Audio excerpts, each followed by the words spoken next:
నమస్కారములు. ఈరోజు జాతీయ పార్టీ అయినటువంటి బీజేపీ ఆధ్వర్యంలో మొలకా కుమరయ్య అన్నగారి ఆధ్వర్యంలో ఈరోజు రిటైర్డ్ ఉద్యోగస్తులకు రావాల్సిన బకాయిల కోసం అన్నగారు వచ్చి ధర్నా చేయటం మాకెంతో సంతోషం కలుగుతూ ఉన్నది. మేము 36 సంవత్సరాలు ఉద్యోగం చేసి కొద్దిగా సంపాదించుకున్నటువంటి సంపాదన పైసలు మేము దాచిపెట్టుకున్న పైసలు కనీస సగటున 50 లక్షలు ఒక్కొక్కరికి రావాల్సిన 50 నుంచి 70 లక్షల వరకు రావాలి. పెళ్లిళ్ళు చేసుకోవాలి. పిల్లలు ఆడపిల్లలు పెరిగి అట్నే ఉన్నారు. ఇండ్లకి ఈఎంఐలు కట్టుకునేది అట్నే ఉన్నది. ఇళ్ళ చుట్టూ తిరుగుతూ ఉన్నారు. చనిపోయిన వాళ్ళు దాదాపు ఇప్పుడు ఈ రోజు వరకు లెక్కేసుకుంటే 53 మంది ఉన్నారు. ఎందుకో ఆత్మన్యూన్యత భావంతో మానసిక ఒత్తిడికి గురయ్యి మా రిటైర్డ్ ఎంప్లాయీస్ చనిపోయారు. మాకెంతో బాధ ఉన్నది. మేము ఏరికోరి బీఆర్ఎస్ ప్రభుత్వంలో తట్టుకోలేక కేసీఆర్ చేసినటువంటి యథాపనులకు మేము ఇబ్బంది పడి అన్నగారు రేవంత్ రెడ్డి రావాలని కాంగ్రెస్ గెలిపించుకొని కూర్చుంటే మా నెత్తిన శటకోపం పెట్టి మమ్మల్ని రోడ్డు పాలు చేసినటువంటి సందర్భం. రేవంత్ రెడ్డి గారు మీరు ఎక్కడున్నా సరే మా ఉపాధ్యాయులు రిటైర్డ్ ఎంప్లాయీస్ యొక్క అర్థం చేసుకోండి, మా ఆవేదన అర్థం చేసుకొని వెంటనే దాదాపుగా 8,500 కోట్లు రావాలి.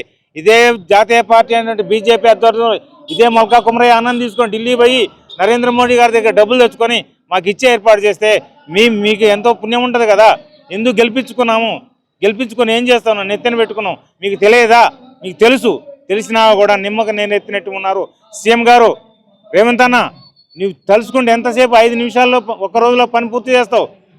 మాట్లాడితే షాదీ ముబారక్ ఏదో అంటారు, కళ్యాణ లక్ష్మి అంటారు, రైతు బంద్ అంటారు, ఇంకేందో అవన్నిటితో పాటు మేము కూడా దాంట్లో వ్యక్తులమే కదా. చేతులు ఎత్తేసి కూర్చున్నాం కదా. మేము రిటైర్డ్ అయినామంటే అర్థం ఏంటి? ఏ పని చేసుకోకుండా ఇంట్లో ఉంటున్నాం. ఇచ్చే నెలకి 50,000 జీతం ఎక్కడే సరిపోదు. ఈఎంఐకే 35,000 పోతున్నాయి. ఇంకేం మిగులుతాయి?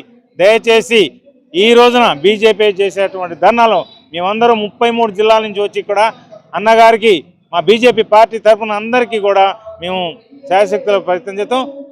మొలకా కుమరయ్య అన్నతోని ఖచ్చితంగా పని అవుతుంది. అన్నగారికి నమస్కారములు. నేను బాలరెడ్డి, రిటైర్డ్ టీచర్ను, ex PRTU Telangana teachers union president, ఉమ్మడి మహబూబ్నగర్ జిల్లా. ముఖ్యంగా ఈ ఛానల్ వాళ్ళ ద్వారా ప్రభుత్వానికి తెలియజేసేది ఏదంటే, అసెంబ్లీలో బీజేపీ ఆపోజిషన్ ఎమ్మెల్యేలు టీఆర్ఎస్ అడిగితే మీరు చేసిన తప్పును మేము సవరించుకుంటూ వచ్చినామన్నారు. బీజేపీ వాళ్ళు కౌన్సిల్లో ఎమ్మెల్సీలు కానీ వీళ్ళందరూ కూడా క్వశ్చన్ చేసినప్పుడు పెన్షన్ బెనిఫిట్స్ ఎందుకు ఇస్తలేరు, చాలామంది ఇబ్బంది పడి 53 మంది చనిపోయినంటే టీఆర్ఎస్ చేసిన తప్పును మేము సవరిస్తున్నాం అంటారు. నేను మీ ద్వారా ఒకటే అడుగుతున్నా, మరి టీఆర్ఎస్ చేసిన తప్పును సవరిస్తా అన్నప్పుడు టీఆర్ఎస్ ప్రభుత్వము ఈ కుబేర్ అనేది పెట్టింది.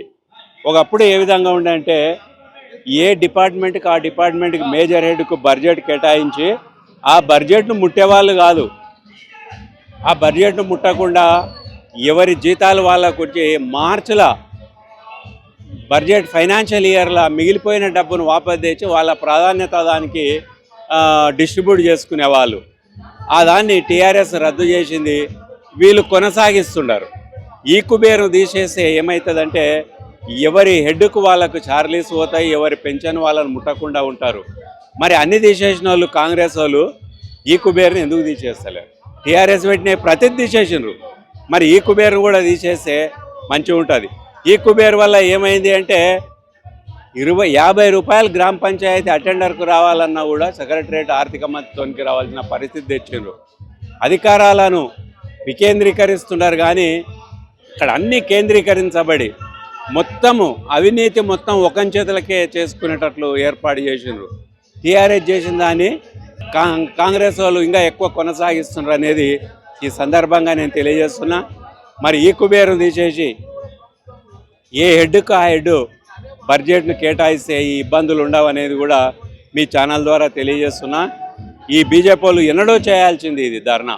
మేము ఎమ్మెల్సీలను ఎప్పటి నుంచో రిక్వెస్ట్ చేస్తున్నాం, సార్ మీరు సెంట్రల్ గవర్నమెంట్లో ఉండరు, మీరు చేసే ఎఫెక్ట్ ఉంటుంది ధర్నాకు.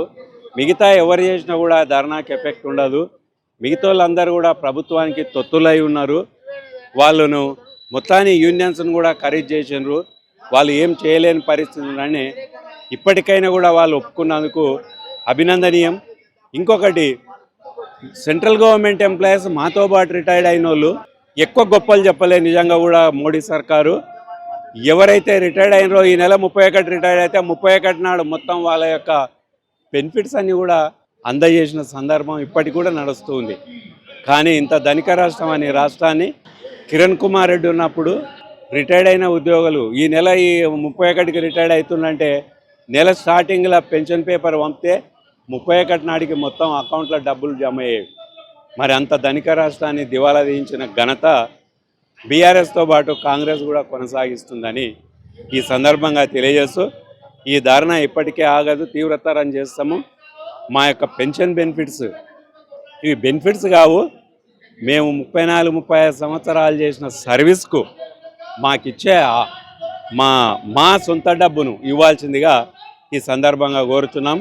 ఇంకా పిఎఫ్ ఎంత దుర్మార్గం అంటే మేము దాచుకున్న డబ్బు పిల్లల చదువుకు, పిల్లల పెళ్ళిళ్ళకు మేము ఎన్నడూ అవసరం ఉంటే 15 సంవత్సరాల తర్వాత తీసుకుందామని అట్లే పెట్టుకుంటే అవి ఇప్పటి వరకు కూడా చెల్లిస్తలేరు. ఇక్కడ ఎంత మోసపోతున్నామంటే పిఎఫ్లో ఉన్నా మాకు ఇంట్రెస్ట్ వస్తుంది, పిఎఫ్లో లేకుండా గవర్నమెంట్ అకౌంట్కు ట్రాన్స్ఫర్ చేసి 2 సంవత్సరాలు 3 సంవత్సరాలు ఉంటే ఒకరొకరి 10 లక్షలు 20 లక్షల ఇంట్రెస్ట్ కూడా లాస్ అయిన సందర్భంగా ఈ ధర్నాను బీజేపీ వాళ్ళు ఇట్లే కొనసాగించి డబ్బులు వచ్చే వరకు, పెన్షనర్ల యొక్క బెనిఫిట్స్ వచ్చే వరకు కొనసాగించాలని కోరుతూ మీ అందరికి కూడా మరొకసారి ధన్యవాదాలు తెలుపుతున్నాను.